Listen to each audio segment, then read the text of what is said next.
Hello everyone, today we have a good old Patriot list coming back around. Patriot is an archetype that always continually finds itself in an okay spot, usually never dominant unless the metagame shifts in certain ways, and we're getting really close to that point with Black Swan Bounce rising in popularity, with Angela, Thena, Kitty Pryde stuff being on the rise. Something like a Patriot Sandman deck has a lot of room to find optimal ways to win some really big cubes. And so today's deck uses a light touch of the Ultron or power spread, but a lot of times it has a lot more flexible play lines than you might initially give it credit for. So we have the Nebula, which is perfect with the Storm line. A lot of times, if we can lock down one location, maybe we just need to find a way to position an Alioth on the last turn to make sure that we continue to win that location. We have Jeff and Nocturne as our mobile cards. White Widow is one that in this deck I really enjoy, especially if we're going to lock in a location with Storm. We can do Nebula into White Widow into Storm, and that can be so tough for them to overcome that power in one lane, and then all of a sudden we have to rely on just like an Iron Lad, Sandman, Alioth to win another. And then we also have the buff components of the Patriot Blue Marvel, perfect for both our Doombot and our Ultron. Iron Lad is there to be able to dig further into your deck. We have the Alioth as that last turn burst play. Sometimes you're going to look at the risk reward of dropping an Iron Lad and hoping that it hits your Alioth on the last turn if that's what you need to win. Other times just dropping the Alioth can be so surprising if the opponent is not anticipating it. It can rip away the Silver Surfers, the Iron Mans, the Gilgameshes, so many really pivotal cards that Alioth, if you can maintain initiative, can give you the win for. And then Sandman is poised to do incredible things in this Angela, Thena, Kitty Pryde meta that we're finding ourselves in. That deck is falling off a little bit. I'm not seeing it played as much around the rank 100s, but it is still very viable. It still wins a lot of cubes in a lot of games, and it completely bodies Arisham. So I think it's one that we'll see resurface quite often, unless maybe tomorrow's over-the-air changes anything important. But a lot of times I do get questions of, I don't have White Widow, I don't have Nocturne, what can I replace it with? If you don't have those, I think you maybe reconstruct and recreate it a little bit. You can go a little bit heavier into the Patriot line. You can drop the Nebula and White Widow for something like Wasp and Dazzler. Dazzler's always great in it. I think you drop the Storm Shenanigans without the White Widow, because that gives you that secondary win chance if you don't have your Nebula to make sure you lock in the Storm. I think you drop Storm for something like Cassandra Nova. In place of the Nocturne, something like a Brood, you drop the Alioth for something like Absorbing Man so that you have multiple ways to hit those Broodlings, and then you can be reliant on your Patriot Blue Marvel to find ways to win. You're going to be much more reliant on the Patriot stuff, but I do think it becomes a little bit more linear, straightforward, easier to navigate. And if you don't have those pieces, then these are all very much attainable, and it's going to still do really well. Maybe not quite as well because it doesn't have that surprise factor, but I do think it can still win a large percentage of games. And so with that being said, we are going to go ahead and jump over into a couple of games. Thank you guys, as always, for being here. I hope you guys enjoy. Our only chance here, it's not a great one. It's not one we're going to snap into. But we also have the chance for a Blue Marvel. So if they don't have Surfer, for some reason, we do get a little bit of extra reach. But we're hoping for the Alioth. Beautiful. That is what we're going to need to be able to win, because they're not going to be able to buff up this left lane anymore. The Nocturne comes down. I guess the Surfer comes down as well, and then that is not going to do anything for them. The Iron Lad comes in absolutely huge, giving us the way to win. We grab the 2 cubes, and we will jump over into the next one. All right, next up we have Cryzite. The first location is Machine World, so we're not going to play over there, but we can put quite a bit of power in that lane. The middle location being Isle of Silence is a little unfortunate, but not awful either.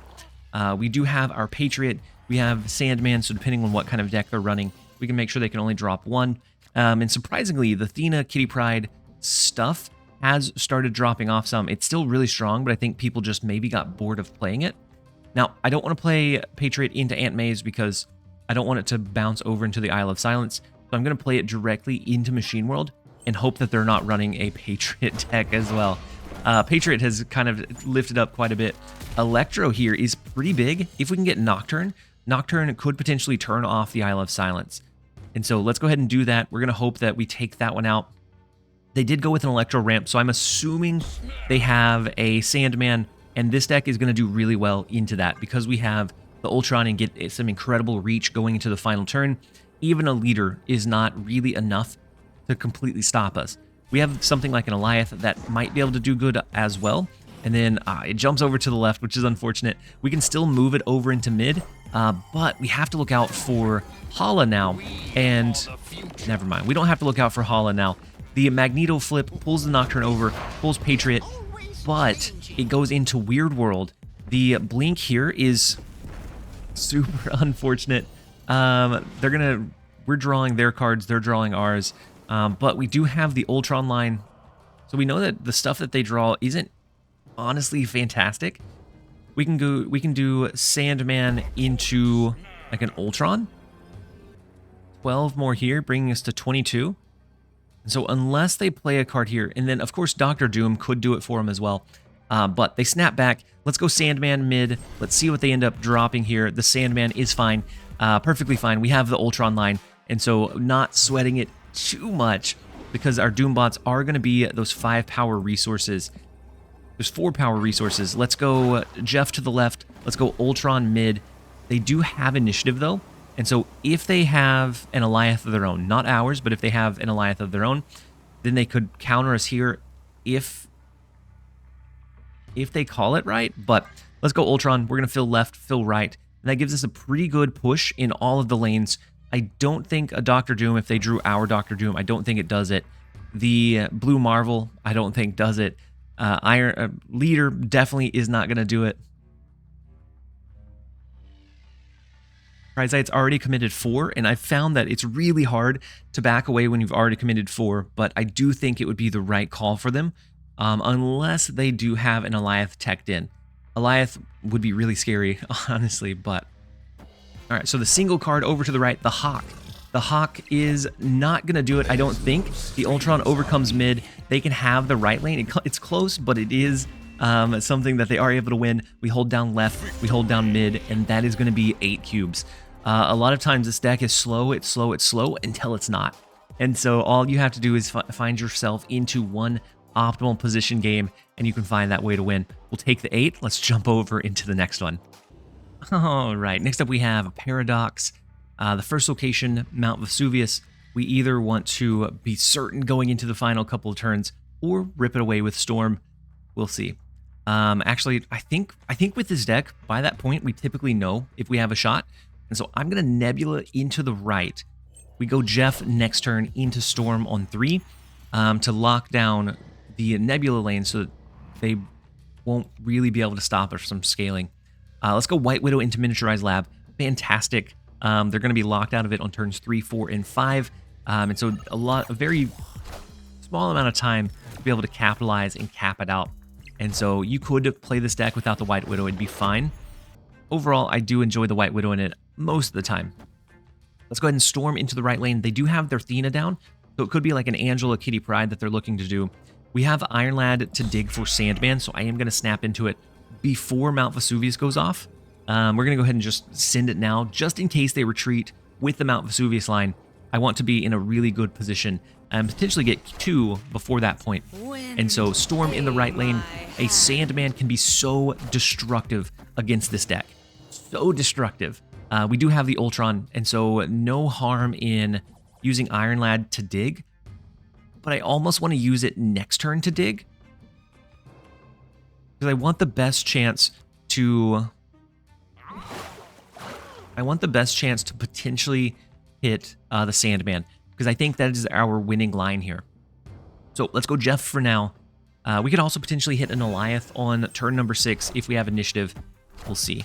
So the Elsa Bloodstone, big, a lot of extra energy. The Nightcrawler, big, mobile resources for them. Athena scales here.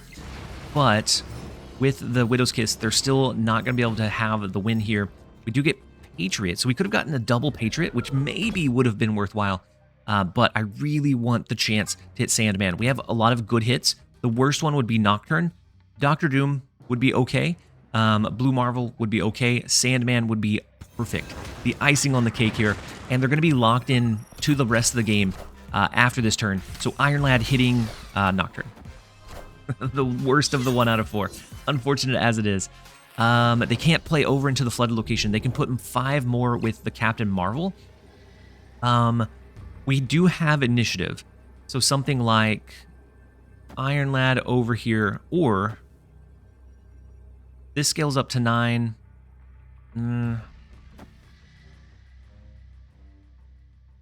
So Iron Lad over here, something like Jeff Eliath to the left. That would make sure that Captain Marvel can't move over here because this is going to be 11, 18. So I think this is our play.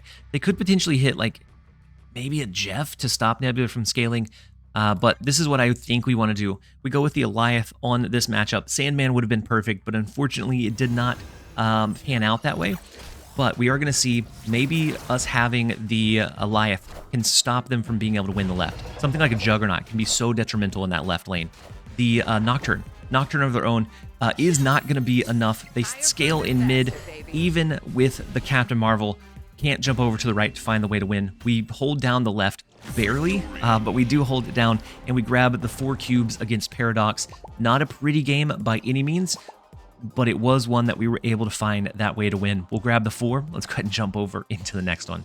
All right, next up we have Streamer Eater, which sounds like a snap to me, and it sounds like somebody that may snipe, but it's just my own personal biases. We are going to snap onto him on turn 1. Sanctum Sanctorum is great for us. Great for this deck. We have Jeff, Nocturne, Dr. Doom. We win Sanctum Sanctorum. We just need to win one of the others. And so let's go ahead and go Jeff into mid. Storm is also fantastic here. We're going to go Jeff into mid, maybe Storm over into the right. Potentially. It depends. They do have the Mr. Sinister coming down. They take out our Ultron. That's fine. This deck doesn't rely solely on the Ultron. We do take out their Dr. Doom, which is again great for us. Let's go Storm into mid. That's going to push with Bifrost. Everything is going to push over here. That's fine. We're fine with that. We have Jeff. That's that mobile card. We have the Dr. Doom when they don't. They go Patriot. So I'm guessing we might see an Ultron. And so depending, they have to not drop a card here or else they cap themselves out in the Bifrost. But we have a little bit of freedom to do our Patriot and be perfectly fine with the results. With them having Patriot, we have to worry about them drawing into that potential Ultron as well. The Mr. Sinister is interesting. This looks like maybe more of a all-in heavy-handed like Patriot Ultron style deck. I'm imagining. I'm not big on the Mr. Sinister in our Patriot decks. And then we get the White Widow. I'm going to forego the Blue Marvel here to make sure that they cap out here. Now they could have a Nocturne. They could have Jeff. But I think it's worth the risk. Let's see them eat this streamer when we're not live. Let's go ahead and lock them in here. They can't do anything on the last turn. Let's go Jeff. Let's go Dr. Doom. And we'll force the retreat since they are capped out with the White Widow. And then, what a bold name to pick, my friend. I'll take the 2. Let's jump over into the next one. All right, next up we have Sir does not enjoy Deadpool's Diner. The first location is the Danger Room, and so we always have a little bit of benefit there because we can put Dr. Doom down. We can get Ultron down. We have our mobile cards in the Nocturne and Jeff. And so it is an Arisham deck. They have the Daredevil coming down on turn number 1. Super unfortunate. But Washington, D.C. is actually really, really good for us. We can go Nebula to the left, see if it sticks. If not, it's not the end of the world. It's fine. With Washington, D.C., that should be a surefire, like, give-in win lane. We can get Patriot down. Ultron would end up being 5-7 power bots in the middle location as it is. TVA is unfortunate, but we do have the means to change it. So I'm going to go ahead and Storm. Do we Storm into TVA, or do we go Nocturne into Washington, D.C., and then we change it? Let's go ahead and Storm into it. We can always Ultron into the left lane, which may stick, may not, but it gives us power here, here, here, and here. And so let's go ahead and snap into it. They snapped because TVA is super unfortunate for this line. But they do have the Loki. They have 4 of our cards going into turn number 4. We just have to hope that it's not great cards. Is our biggest hope here. Patriot can help us out in Washington, D.C., which I think maybe we go ahead and drop into the right lane. Next turn would look something like a Sandman into an Ultron.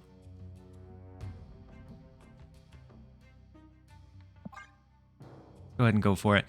They have the deep discount on 4 of our cards, so they can play quite a bit.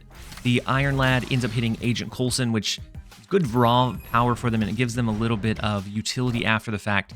The White Widow in the left lane, super unfortunate. And let's see if it sticks. It does stick in the Danger Room, and then they have the Jeff as well. And so this was created by Moon Girl. This was created by Psylocke. And then this one was created by Shang-Chi.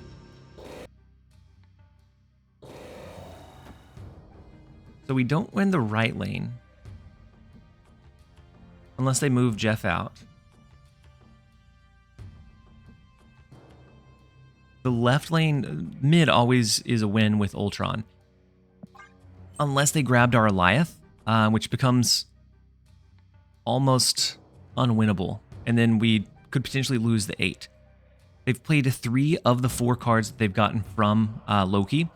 And so we have to be still on the lookout for that last big finisher. They could have our Ultron. They could have a Nebula. They could have Storm if they wanted to. And then they could also have the Alioth, which is the one that I'm really scared of here.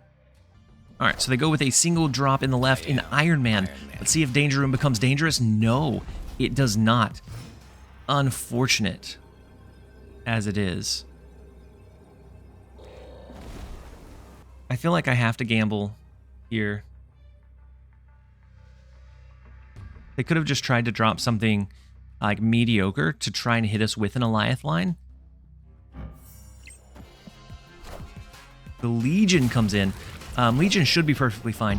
Let's get the Ultron. Right now, it's a tie in the left. If our Ultron sticks, then it comes down to a point differential. We win mid. We lose right by 3. We tie in the left, and we are able to grab the 8 cubes.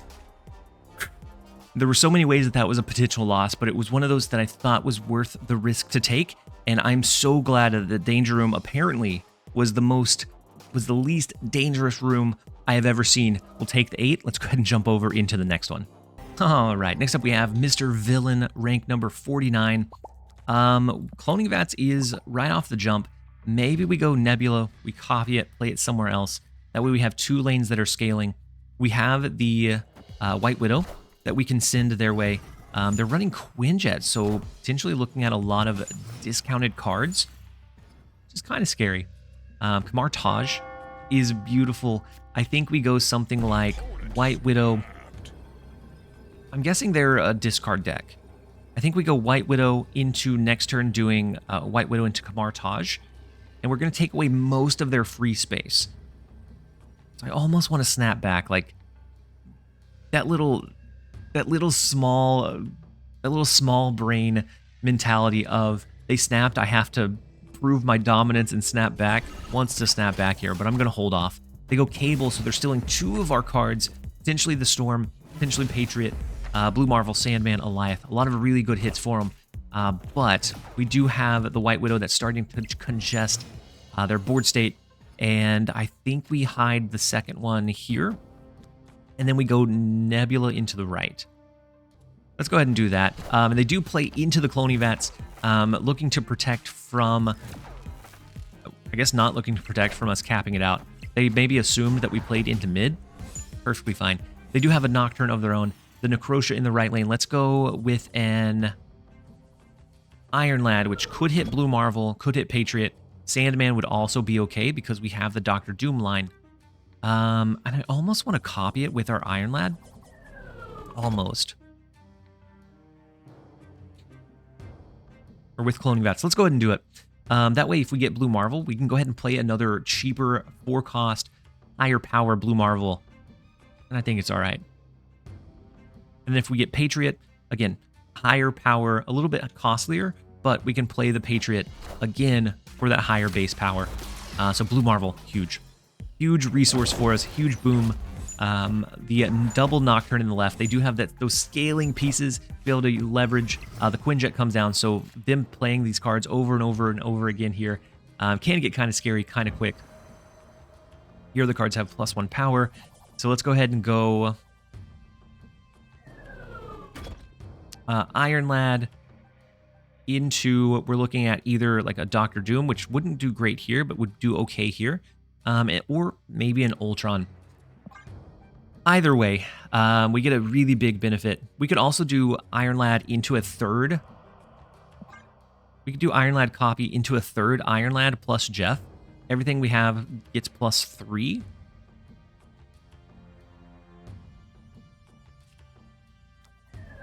Not the worst of, it's not the worst of plays, but it's probably not the best either. Nah, I'm okay. We're gonna go ahead and send it over to the left. Our Nebula on the right hasn't scaled. The one on the left is probably getting close. They'll have to move the Nocturne out. They have the double discount on whatever they play into cloning vats, and so right now their Nocturnes are 1 cost, which is great. Great for them. Dream Dimension comes down. Kamartaj is still in place, at least for the moment. And then let's see what they drop in left. Another Nocturne, the 1 cost Nocturne. Huge, huge value. And then Agent Coulson comes in. And so the 1 card that they got from him is also pretty huge. Patriot, if they change mid, this is 5, 6, 7 power over here, which isn't, it's not massive. This, on the other hand, is pretty decent. But let's say they change this one, it's 5, 6, 7, 8. And so our Iron Lad would beat it here. Doctor Doom would beat it here. We do end up getting the 2 cube retreat. So the villain does fall this time around. Until the next arc, we will see you around. That is where we're going to go ahead and end the video. Overall, fantastic, flexible list. A lot of fun play lines, and it doesn't rely entirely on Ultron Patriot, which is what I really found kind of dull about a lot of other Patriot Ultron lists, is that it is just so linear that it's almost boring to play. This one has a lot more flexible ways to pump that power, and overall felt a little bit more fun for me. I hope that you guys enjoyed. As always, this has been TLSG. Later, guys.